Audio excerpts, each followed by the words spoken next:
Are you a everyday teacher? Right now, I'm just at twice a week.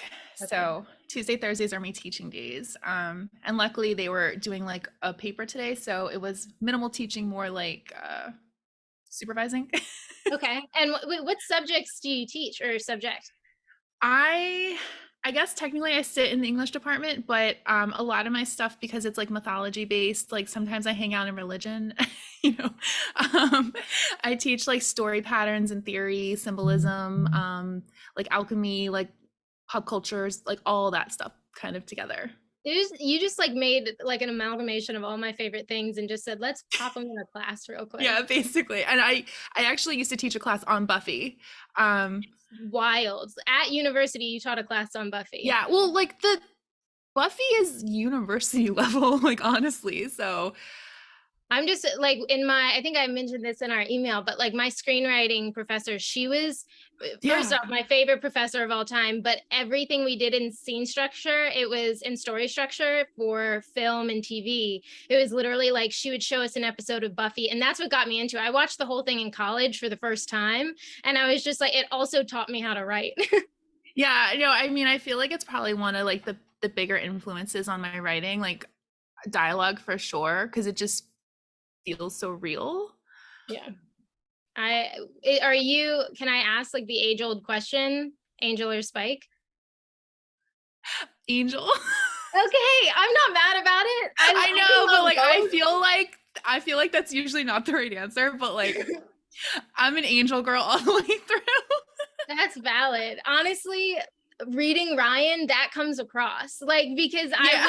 I would have put him more in an angel category than a Spike category for sure. He's definitely more angel than Spike. I mean, I think he has a little bit of Spike's like sass, like because Angel can Oh, get a little too broody and like, like when he's Angelus, that's when he's a lot more fun. And I feel like Ryan has the sass, but like he's more angel he's than still out for like good things. He's not like yeah, necessarily like a glutton for punishment. But basically. awesome. Well, I think I'll give people like another minute or two and then Okay. I'll do a little welcome. But guys, we were talking to kick off just about the movies that we're seeing this season. So what are the other ones other than we've thrown out Practical Magic and Hocus Pocus, thrown out The Craft and Coraline. Is there anything else that you're like a must see? Are you like a Halloween Town girl? I've never seen Halloween Town. I know. I feel every Halloween, I feel stressed about this, and I haven't fixed it yet. It's very easy. You just go on Disney Plus. You already I know. I'm gonna do. check it off my like bucket list this month. Like this year has to happen. I'm so Practical Magic, Hocus Pocus, The Craft, huge with me. Like, so I always forget, like, hey, there's other movies you haven't seen yet. So Did you ever see, oh, what is it? The Witches of Eastwick? It's like with Cher no. and Michelle Pfeiffer. You would I mean, love like that. I know of it, but like I haven't actually seen it. Yeah. I But think I need to. if that's your kind of movie, I think that you would like it. It's pretty I nuts. think so too. I also really love like the Scream franchise. I've never seen a Scream film and I need to because I've seen the cast and for like Matthew Lillard alone, I'm just like, I'll watch it. So good. Like I would say maybe stop after the third one. It's not necessary. But the first one for sure is like classic. Like it's you will love it. It's so good. Okay. That's the new one that I'll have to introduce this season on top of The Craft for a new classic. Yeah. But I'm going to go ahead and welcome everybody. Hey guys, feel free as you trickle in to put in questions, put in comments, do as you will. But I'm Maggie, also known as MaggieMaeBeReading on BookTok. And thank you all today just for coming to the event. This is my book club. It's called Babes Between Book Club because we're a little bit of every genre. It's like from YA and new adult fantasy to contemporary romance to high fantasy. We're all over the place. But this is an author event through Fable. And so very excited to have you guys here. I'm going to start off and just do a little bit of like administrative housekeeping, and then I'll introduce Frankie officially, and we'll dive into some questions and, answer more as we go. So first and foremost, if you have not joined our book club and you want to, the links are in my bio and my social media. So Maggie may be reading on TikTok. Head over there and feel free to join. It's really cool on Fable because basically we all have the electronic book in our phones, and we can like comment and add, like annotate and highlight different passages. So it reminds you a little bit of like Wattpad, which is great. And then yeah, I think we'll get in. I'm going to read a little bio for Frankie. As you know, she is the author of Daughter of the Drowned Empire and lives outside of Philly, where she's an award-winning university professor. And she's also one of the co-hosts of Bothered and Bewildered, which is a Buffyverse podcast, which is why we had the Angel and Spike discussion early on. And when she's not writing or teaching, she practices yoga and belly dance, and can usually be found baking gluten-free desserts, which I need to talk to you about that because I'm also gluten-free. And then to learn more about her, just feel free to join her newsletter. It's FrankieDianeMallis.com, where you can sign up.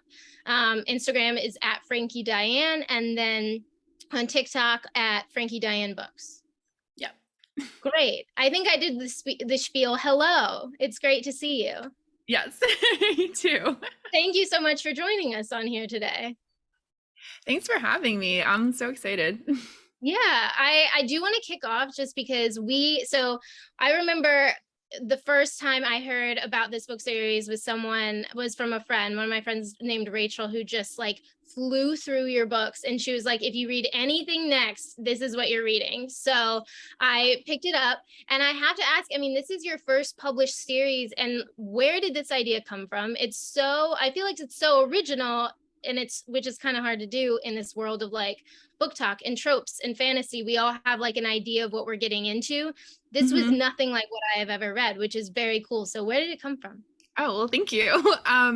It's been percolating in my head for well over 10 years, like a really, really long time. I first had the idea when I was in college.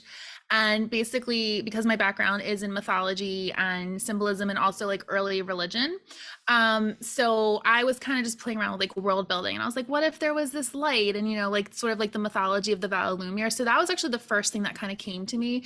And then I have always been just obsessed with like the ancient world, ancient civilization. I actually started off as a classics major, and I was doing like Latin and Greek, and like, all my classes were about like ancient Rome and Egypt. Like I used to like wake up early before high school and like watch like the History Channel, like so I could watch like all these things about like ancient Greece. And like so that was my whole thing. That was like my whole obsession. Like every girl has like her history obsessions. Like mine is ancient Egypt and Rome. So I knew that once I was like going into this, like, and I was turning it into a high fantasy, because this book has actually been through several like iterations. Like it was once a YA contemporary, like it's basically been everything.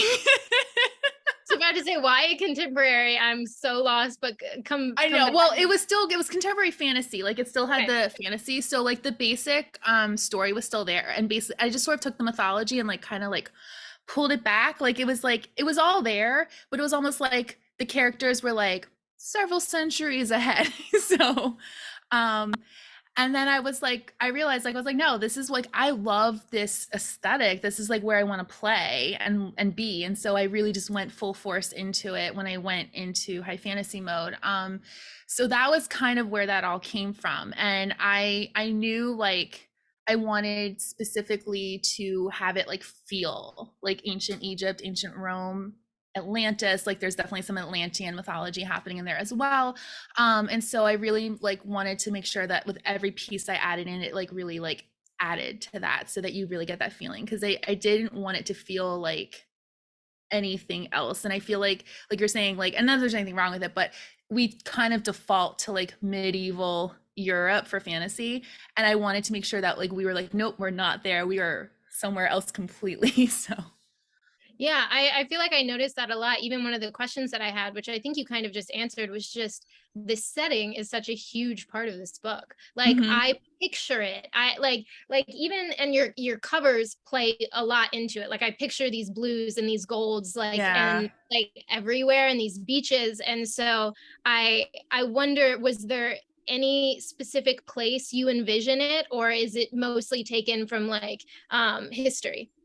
Right, like history, kind of like a mix. It's sort of like anything that sort of caught my eye is kind of in there in some way. Obviously, like huge fan of the pyramids, and I I've always had this theory that there's like that they were libraries. Like I don't know why, but I'm just waiting like one day for like them to discover like there's books inside of them. So that's why I made my libraries pyramids. So yeah. I was about to say, I feel like many of your characters, but especially, and I call her Lear and Liriana. Is that correct? Yeah, How totally. do you, okay, I just want to make sure. Yeah. So many of your characters like have this infatuation with knowledge or like this hunger for knowledge. And so is that very much reflected of how you felt when you were learning history? I see this a little bit. Yeah, it's completely just me. Valid, Like absolutely. obsessed. Yeah. Well, okay, I like first off, if we're gonna get into the characters, but like one, Ryan is like another breed as a male, and then Lear, I like half the time I just want to like just hug her and defend her with my life. But of the besides like those two main characters, which character in your world do you feel like you would die for? Like you defend them with your life? Oh wow. I mean, definitely Lear and Ryan. Yeah, obviously. Um, I have this very soft spot for Ethan, which is her dad's second, and Mhm. also for Ryan's uncle Sean. Like I just like have like this really soft spot for the two of them. And it's just like Yeah. protect at all costs. Like they're not even big characters, but I don't know. I just like they have my heart. I get that. I feel like I felt the same about Sean. I was just like, he's the uncle that everybody wants, but also another character that needs a hug. You're putting them through it with this, I I will know. say. But that also makes me feel like, I mean, you're laying such a large groundwork. What does that what does that look like for you in the form of this series? I mean, were you always, I know you had the novellas of that have come out with Ryan. Was it always to expand the world? Is this going to be a larger series? I think it is. The novella was a surprise that was actually completely unplanned. It was literally reader requested. So that's where that happened. And then I had always planned to do at least one book from Ryan's perspective because I thought it'd be really fun to like kind of get more of his backstory and like visit Glomaria like when he was there. And so that is coming next summer. But the novella originally was literally just supposed to be me writing the kiss scene from Solstice. Like that was all that I was supposed to do, and then 50,000 words later. So It's okay. We love it.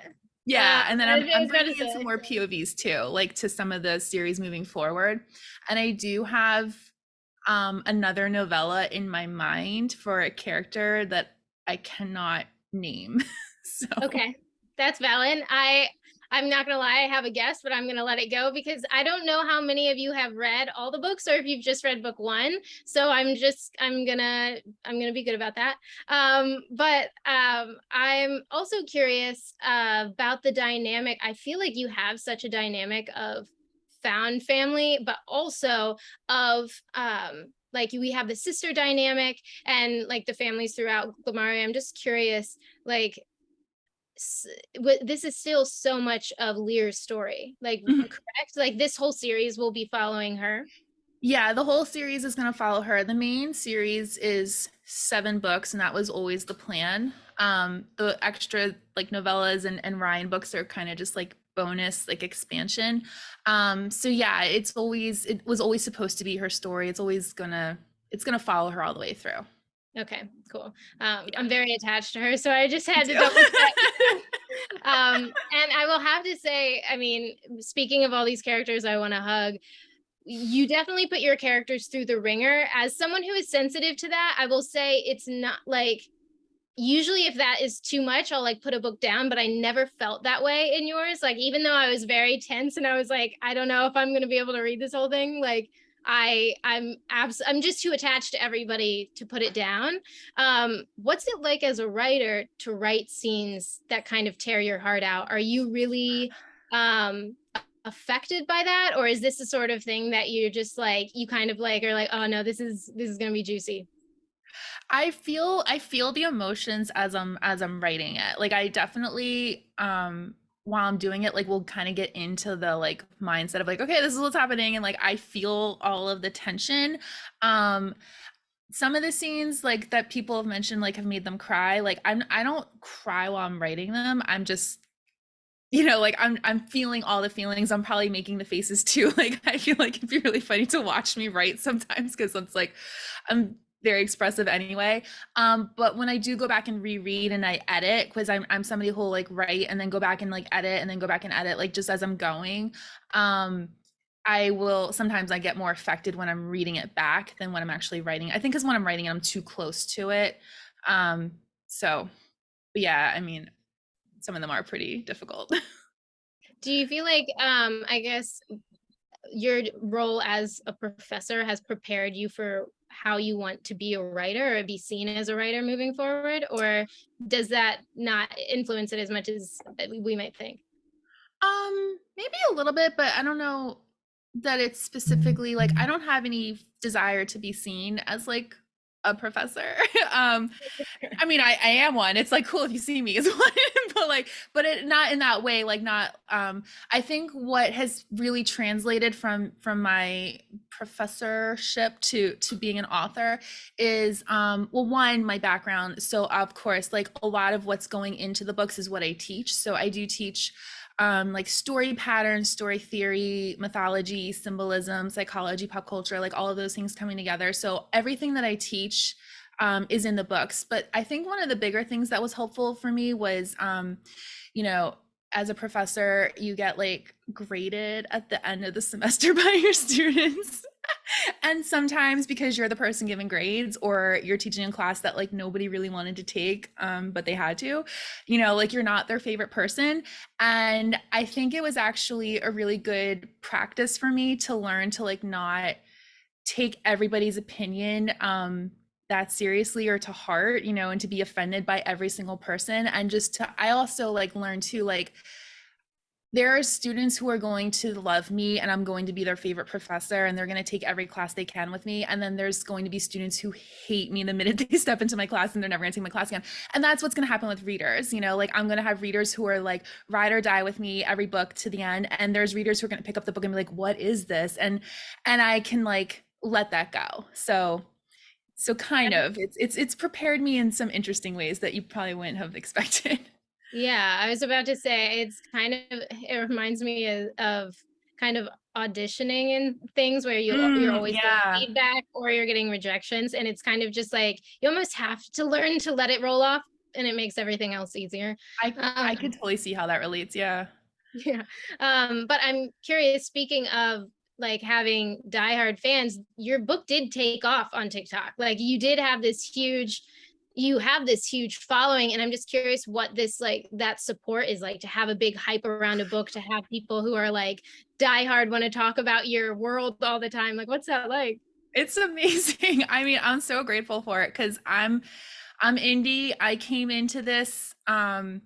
I had no social media platform. I had no marketing. Like I had nothing behind me. And so I knew that this was going to be all about me finding my people and hopefully like, like word of mouth, like spreading the word. And because otherwise there was no other way like this was going to happen. Like I did everything I could. I wrote the best book I could possibly write. And then it was just like up to the universe and BookTok to like take it to where it is now. And I'm so beyond grateful. Like BookTok's been amazing.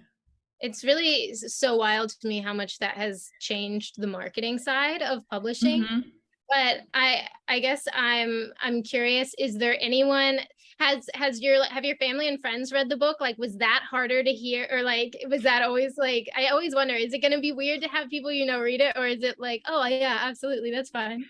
You know what? I thought it would be. So I'm from a big family. I'm one of 5 kids. And yeah, and I'm pretty sure they've all read the book, I think at this point, or most of them have. They definitely all own it. And And actually, it was funny because I remember right after Guardian had come out, we were all on like a family vacation together, and they all had the book. Like I was literally like walking around like our vacation house, and they'll be like, "Oh, you're reading this?" Like, "Oh, you're reading this?" Like that's not scary at all. But I don't know, like I'm feeling more comfortable with each book. Like it didn't really think about it too much. I just figured like there's obviously like some stuff that I'm like, oh, that's maybe a little weird for your sister or your brother to read, but I don't know, I'm just kind of over it. Like so It's so yeah, and they've all interesting. I feel like I read, or not read, I actually saw, have you ever seen Luckiest Girl Alive, or the book that came out? It's now a movie, and there is just like, there's this quote that someone says basically that is, write what you want to write without thinking about anybody you know reading it, and that's the best work you'll ever produce. And I was just like, wow, that is some excellent advice. yeah, I've definitely tried to keep that mindset, and I just kind of assume like nobody I know is going to read it. Like every time somebody who I know reads it, I'm actually like shocked. I'm genuinely shocked by it. Like I just keep thinking like, no, the people who are reading this are complete strangers. Like they don't know me. But like I'll get texts pretty regularly from like people I know, and they'll be like they'll text me when they get to a certain scene or like a plot twist, and they'll be like, oh my God. And I'll be like, oh, you're reading it? Like, okay. Great. Thanks for the update. Yeah. But no, it's been really well received by the people that I know. So That's good. No, I'm glad. I also feel yeah. like you're such a speed demon, like in the way that you've been releasing and writing books. Like, what I feel like that would shock a lot of people. So is it just that it flows for you, or just that you really want to like jump on the momentum? I want to, I mean, a little bit of both. I do write fast. Like that's always been the case with me. Like I used to turn out like 100 pages like a week and then throw them out and be like, "Nope, let's try this again. Let's go." Like so I've been a speed demon for a really long time. And I did definitely felt like I wanted to create some momentum because again, because partly because I'm doing this by myself. So the faster I could get more books out, the faster I can like sort of invest back into the books and then get more out and and sort of create that momentum. So I am planning to like maybe slow down like a smidge after the next book comes out. I'm not expecting to slow down, but I'm definitely not going to be putting these like publication dates out in advance the way I've been doing. Just to give myself a little bit more breathing room, but I'm still gonna be moving pretty fast because that's how I roll. Like I'm quick. So and I've had this story in Yeah. my head a really long time. So a lot of what I'm doing, it's not like I'm sitting there going like, oh, we gotta figure this part out. Like I have to figure out nitty gritty and like how like one event like directly leads to the next, but I know where I'm going. Like I have a whole outline. And like these characters, like I know them so well inside and out. I know this world. So and there's things I don't know, but they usually reveal themselves to me when they need to. So that is helpful. That you sound quite like you plan quite a bit, and I'm just curious if you've ever like run into a moment with any of these characters. And I think specifically with like Lyra or her sisters, I feel like they're so unpredictable. That have they ever felt like they've led you like down a different direction that you're like, I was not planning to go there? Or are you very plannery? I'm I'm in between. It was so funny because I was actually having a meeting with my developmental editor yesterday, and I was like, I don't have a whole plot for this book, and I'm like really embarrassed that I don't. But then I like talked to her for like 2 hours about the plot. Like I don't know. So You know what you're doing. yeah, like I know what I'm doing. I like go back and forth between being like, I know everything. I know exactly what I'm doing. Like, I have no idea what I'm doing. Somebody help. But like, her sisters, I would say no. Usually Lear's more likely to kind of take me somewhere I wasn't expecting. Ryan has a habit of doing that as well, especially when Ryan and Lear get together because they're very they really want to be together and and sometimes they like supersede me, like they'll like do things and I'm like, you guys, it's not time for this yet, but like it's whatever. So Yeah. No, that's I've always been really fascinated by that. Do you, and I love how you talk about your characters and knowing them inside and out. How do you like when you were originally creating them, how do you plan them? Are you like a notes app? Are you someone who like does a breakdown on like a Google Doc, or is it all like up here? I have like this one, like I call it like my Lumerian Bible document, where mostly it's language. It's mostly like I was the about to say words. you need one for that. Yeah, I have a whole language doc, which is really important for me to check. But generally, I I don't really do a lot of that. Like the characters kind of come almost fully formed to me. So usually like once I know their name, I'm like, oh yeah, I know exactly who they are. Which this is actually a backstory with Ryan because Ryan used to be spelled like normal Ryan, like Ryan. And that was back when it was like contemporary fantasy. And when I decided, like, and I was kind of doing that because I was like afraid to like really go all in. Like this is what I'm doing now is what I've always wanted to do. Like this is like the book of my heart and soul and aesthetic, like everything. But I was kind of like at the time, like, oh well, this is like what's marketable and this is what's popular. So this is what we're gonna do. And that's how Ryan was. And then when I was like, let's do it, let's go in, Ryan literally would not talk to me. I could not write him at all because it was like he was this modern character and I had to like bring him into like the old world. And so I had to like start playing around with spelling of his name because I was like, there's no way I'm changing his name. Like he's been Ryan for way too long. Like that's not happening. But and so once I added the H in, he was like, okay, we'll talk again. Like literally like he was fine. And so I found that with a lot of my characters, like I'll be like, okay, I need like a new guard to come in or like here's like a new Sotorian or a new whatever. And I'll be like, okay, I think their name sounds like, or it starts with this letter. And once I like figure that out, they're fully formed. I like barely have to do anything. Oh, I love that. It's so funny you said that about Ryan because I recently read a book where Ryan was spelled Ryon.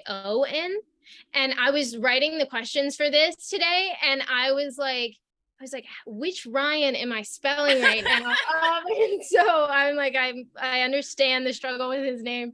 But that's so cool that he opened up to you in that way. Do you I mean, everyone's voice feels so specific. And I would even say that like your voice as an author feels very specific because you have this very fast pace and like current banter in this old world that seems to like overlap. Was that something that just like kind of came natural to you, or is that something you also had to develop? I think it was kind of a mixture. Like it was definitely something I was going for. And I feel like it's something that I practice a lot. Like I probably, if anything, rewrite the dialogue more than anything else. Like a lot of the times, like I like sort of refer to it as like I get like a download. So a lot of times like I'll get like a download of like a whole scene, like it's a whole conversation going back and forth, and I'll write that down. And then I'm like, okay, cool, this is great, this is a good like blueprint for like what the scene is going to be. But usually once I get to that moment, I'm like, okay, the dialogue is not quite what it needs to be because of like what maybe just happened, or there's some new references I need to bring in, or something I have to like plant, for something in future. So I'll kind of like go back in and like fix it up and like change it around a little bit so that it feels more like current with where they are emotionally. And like also I'm always trying to tighten the dialogue. Like it's important for me to make it sound like the way people speak naturally. So when you're reading it or you're listening to like the audiobook, like it really does sound like an actual conversation between people. But yeah, I definitely like will go back and play with that like a lot. You sound like you really like, I mean, you've obviously immersed yourself in history and mythology. Is it something like when you sit down to write, you're someone who's like, the music has to be right, the environments all have to be right for me to be in the writer zone? Or is it kind of like, I could probably write in a waiting room, like on a notes app? It kind of. Sometimes it depends. Like it depends on like what kind of mood I'm in that day. Like there's definitely days where I sit down and like there's like there no matter what I do, nothing's gonna come out. And and then sometimes it's like, okay, like I do like try to make things as vibey as possible. So I'll like, light candles or like right now, like one of my obsession is my wax melter. I don't know if that's like the Yeah, official I name for it. have one My of those. yeah, because we actually have candles for like all the characters, and they smell so good, but like they're so pretty, I don't want to burn them. So I have the wax melts, which is really fun. And I'll put like, little my twinkle lights on, and like I usually have like very dramatic like background music playing. I can't listen to anything with lyrics, or at least lyrics that are in English. Like they can be in like some other language, any other language is fine. But then there's other times where it's like, whatever, like the scene's coming to me and like I literally will record myself like downloading like a whole scene like while I'm in my car. That happens a lot. Like I'll just be like driving, I'll be like, oh my God, and like I'll like pull out my phone and like just start like recording like me speaking. Well, you got So it. Yeah, I was about to say when it comes, when it comes, it comes. Yeah. So it kind of depends. Like in some ways it's like it kind of doesn't matter. And sometimes it's like I kind of have to like pull it out. So do you write scenes like out of order? Like if you're really feeling one, you're just, oh, really? yeah, Okay. it's I feel like my personality is very kind of chaotic and messy. But like when I'm writing, it has to go in app. I cannot write a scene until I get there. Like, so that's why I'm saying like I'll get these downloads and I'll know like, oh, okay, this is a conversation that's going to happen probably like a third of the way through or like towards like the third act or whatever. And it doesn't matter until I get to that actual moment. I can't do anything with the scene other than have the blueprint there. Got it.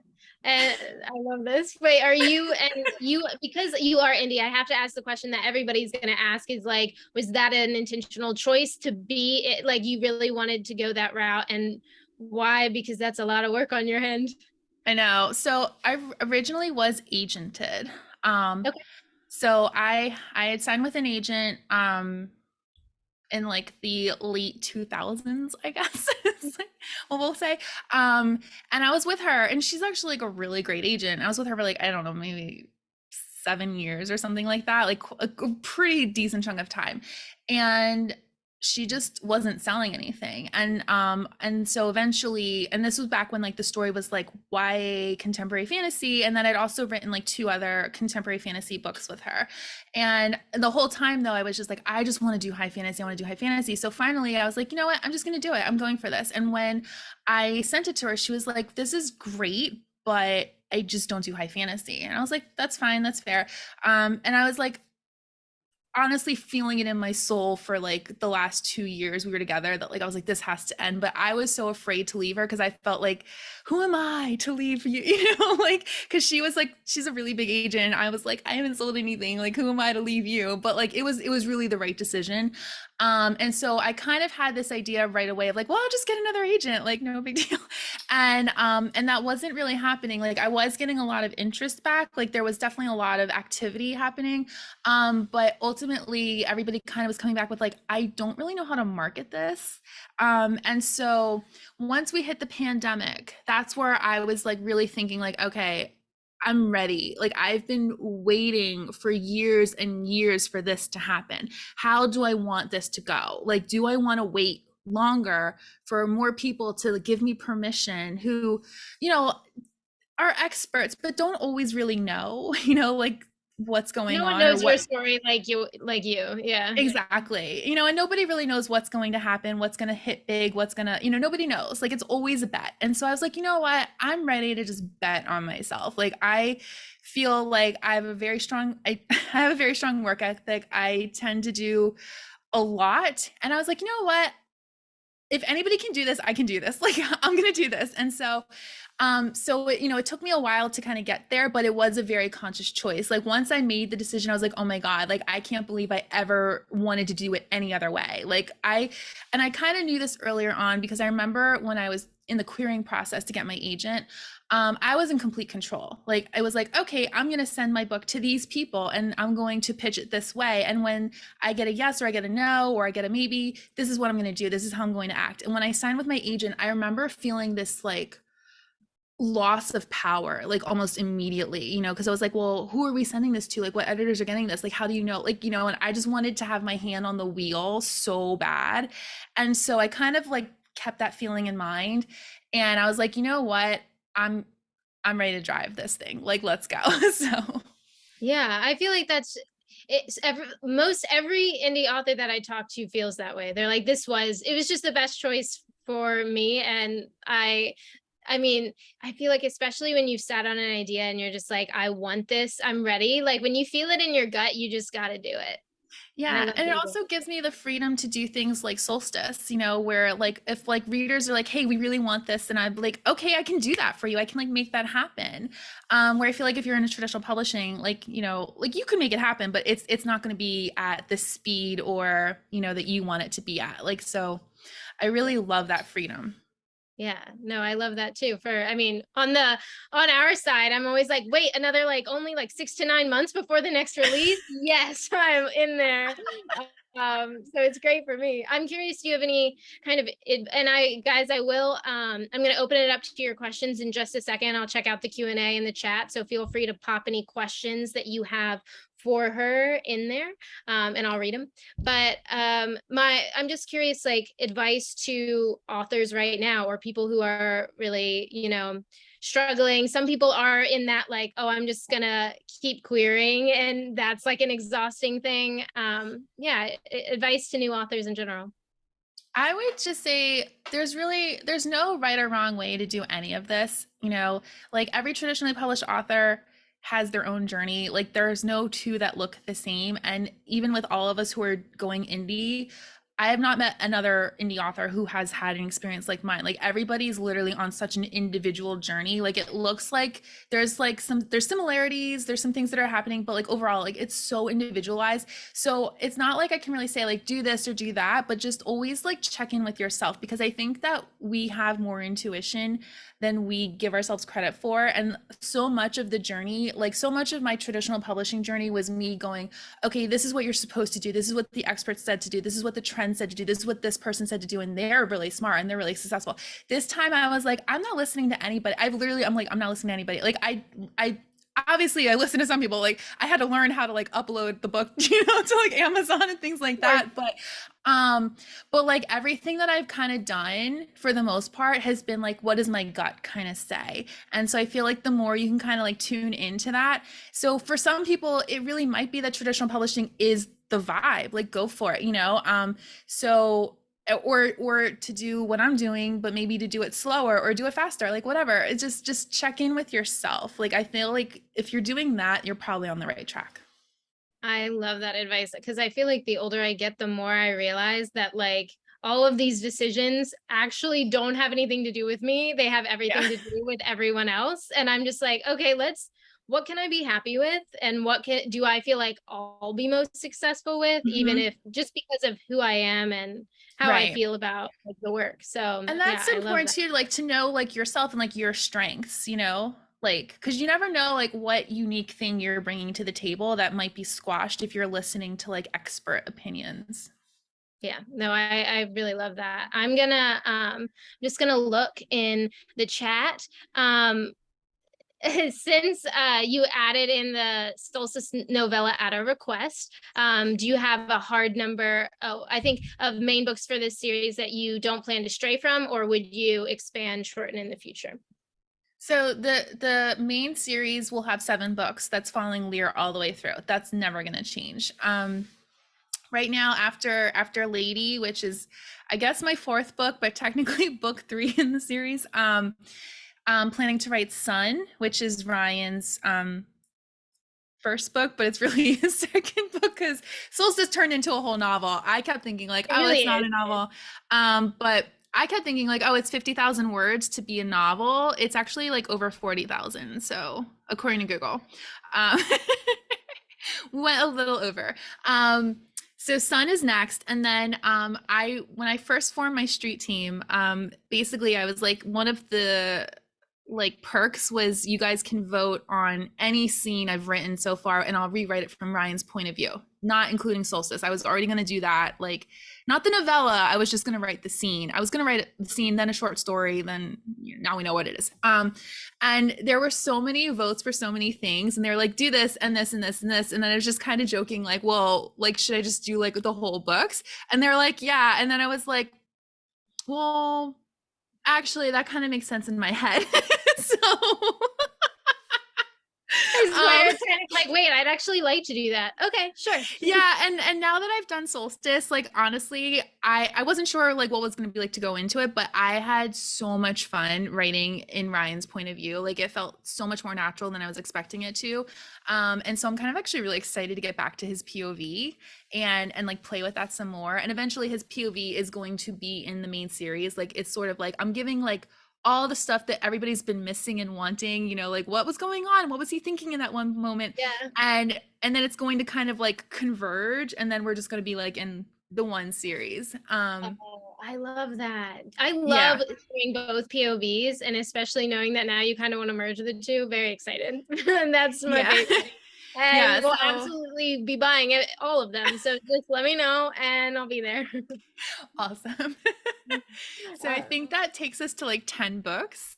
okay, Um or 11. I'm losing track. And I do have like a thought about another novella from another character.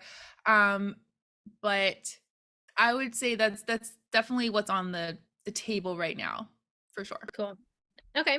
And I, this is a fun one. Bridget asks, all the main characters are in line at Starbucks. What are they ordering? Um, and so I'm gonna like limit you so you don't have to go crazy, but I would say Lear, Ryan, and like Tristan. Can we do that? What they're gonna order at Starbucks? Okay, Ryan is going to order a dirty chai. Yes, that's what I had today. Ah, man, Yeah, I knew I liked him. Ryan is a dirty chai. That's actually like the drink that he makes Lear in the books, The Secrets of the North. It was kind of like based off of like a dirty chai. So That's hysterical. Someone in here just asks, can you tell us more about the Secrets of the North coffee? that was just basically me like knowing like Lear's drinking coffee all the time. I just thought it'd be really sweet if he like made coffee for her. In the original contemporary fantasy version of it, he used to make her peanut butter and banana sandwiches. That You feels know? really right. No, that feels Yeah, completely on. right? Mhm. Right. And like cuz like he knew she needed the protein and like the energy. And so I just wanted to do Considerate king. something like that in this world. Like I was like there it doesn't make sense to do banana peanut butter sandwiches like in this world, like you know we don't have that, but and so I thought like coffee, he should have his own coffee, and so that's where that came from. So yeah, and then I had actually been experimenting with spicing my coffee like literally every morning the entire time I was drafting Guardian so that I could like get the recipe right.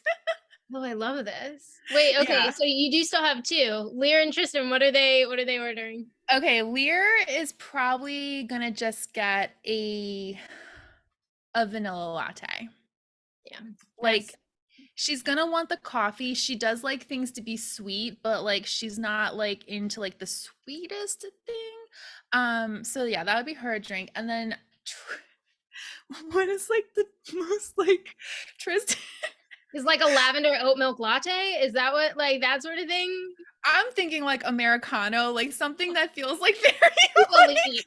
Elite. Got very it. Okay. elite, very like high society. I don't know. Like I'm like, what's the most like classiest thing you can order? Like Like a you know, macchiato or something that's just, I yeah. could see him getting a macchiato. He wouldn't be doing like an oat lavender latte feels more like like Lear would be like, let's try that. Like she would Fair. like read that off the menu and be like, that sounds good, you know, like and have no idea what it is.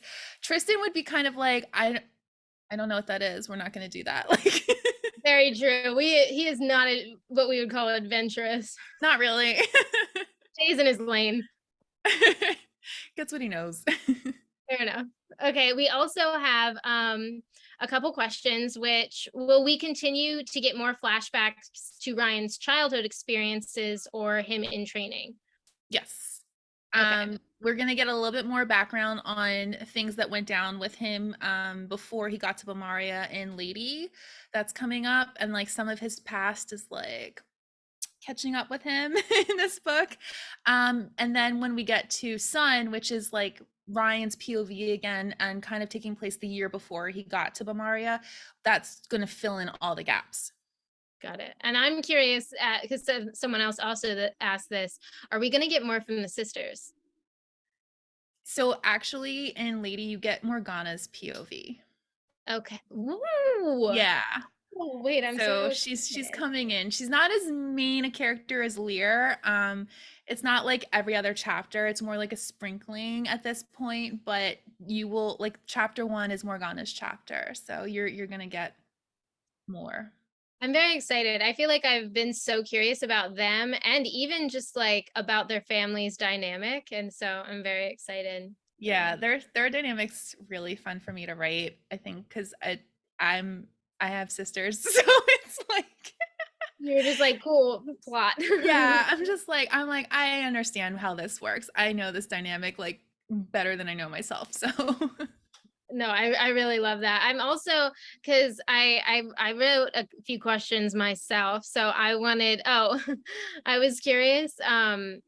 If I mean, because you're such a big Buffy fan, I gotta know, are there like any Easter eggs in oh, the universe for Buffy at all?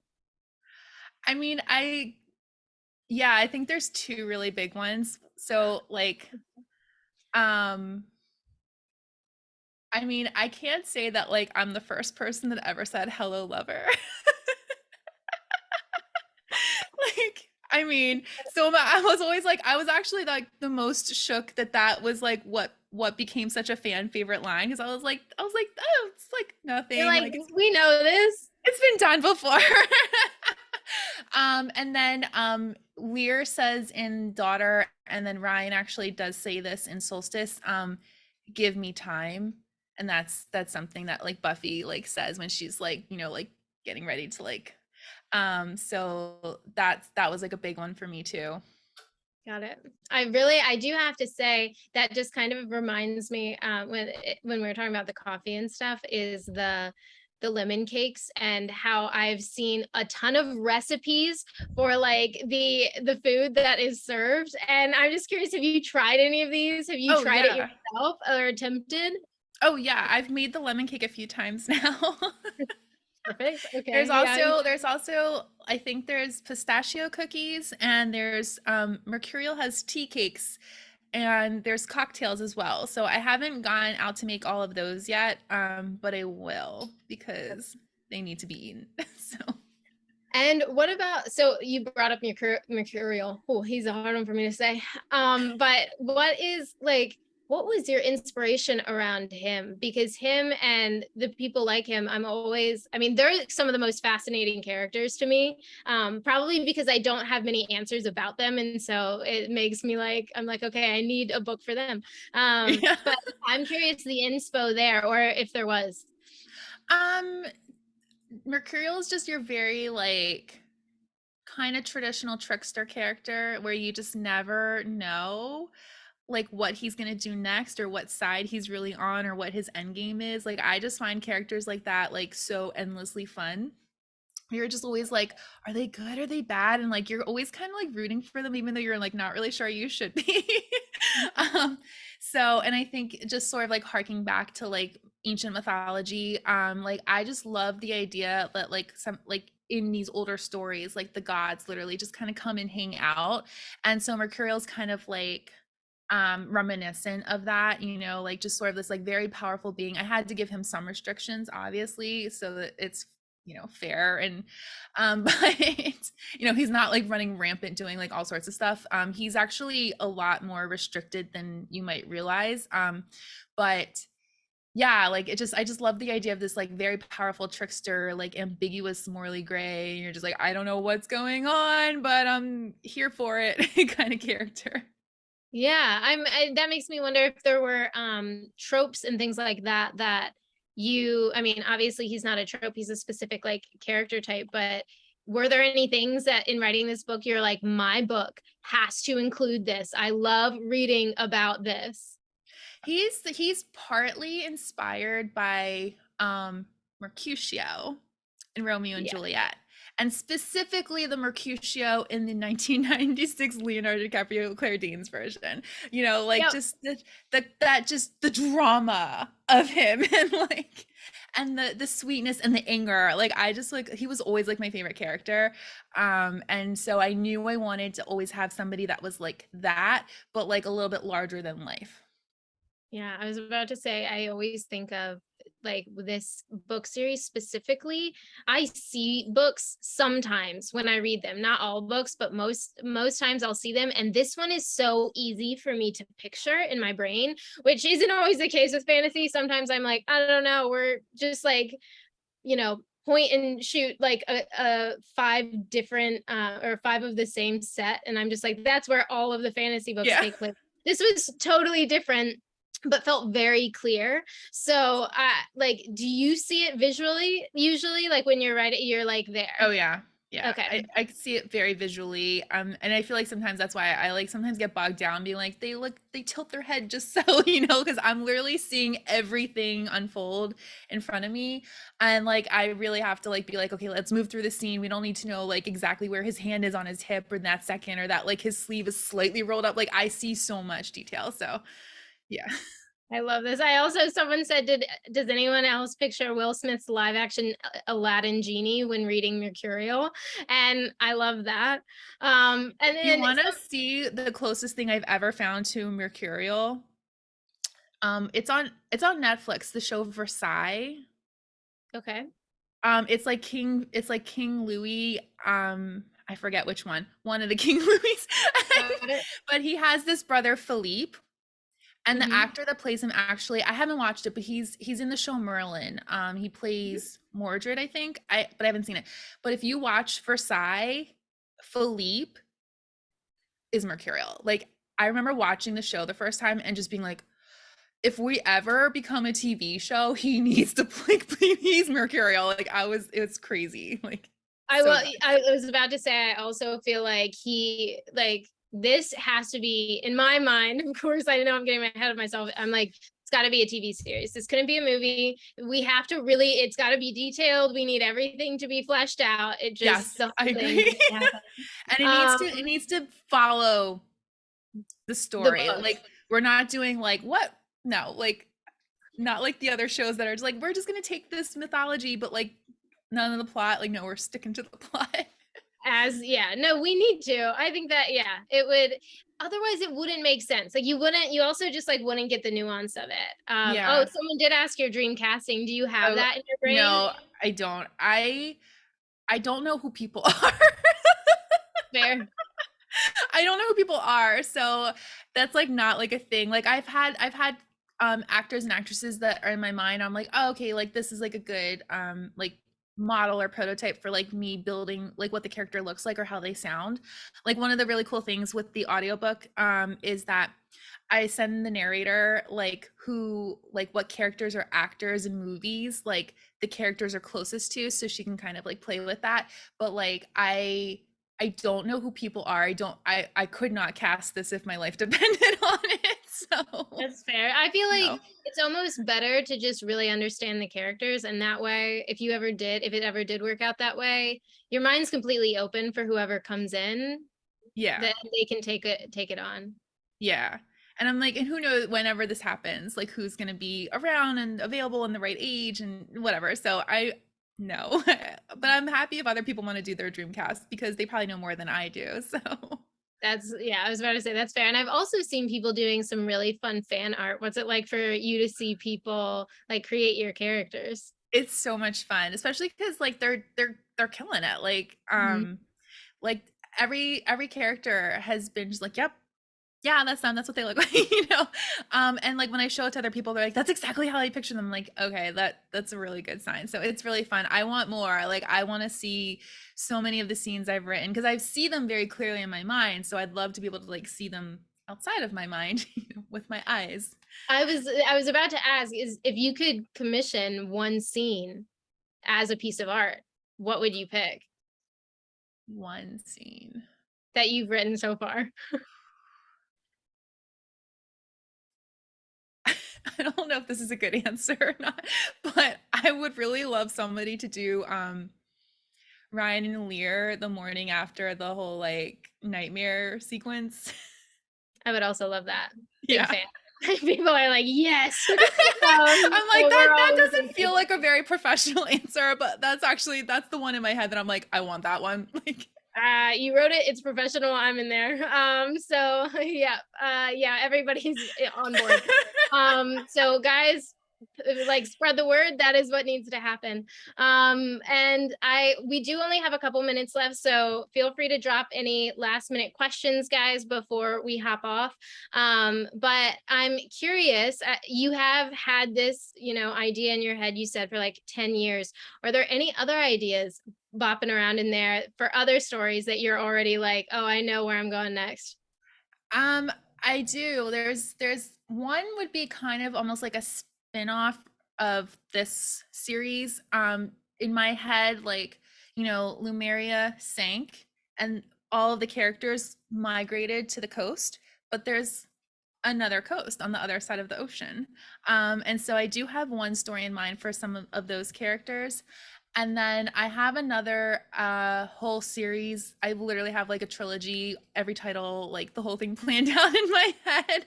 Um, so, and it would be totally different world. Like it would not be related to the daughter of John Empire at all, but it would very much feel the same, I think. So that's also kind of bopping around, and it might be something that I play with in the near future. I'm kind of like, I have on my schedule, like obviously Ladies coming in February 14th, Sun's coming after that. I would like to then write the next two Ryan books to like really wrap up his POV so he can be up to date with everybody once we get to book 4. It feels so weird to say that because I'm like, it's really not book 4, but book 4 in Right. the main series. Yeah. So I kind of want to wrap that up, but I think once I really get past Lady and Son, I'm going to just sort of go with like where my excitement is in the moment. So anything could happen. I was about to say, what I'm hearing is that we have a lot to look forward to. So I'm Yeah. very I'm pumped not about that. stopping. So Perfect. Awesome. Okay. Well, I think we've exhausted all of our chat questions. So thank you so much for joining me you. and hanging out for a little while. And obviously, guys, go check out her website, sign up for her newsletter. I always love receiving those. So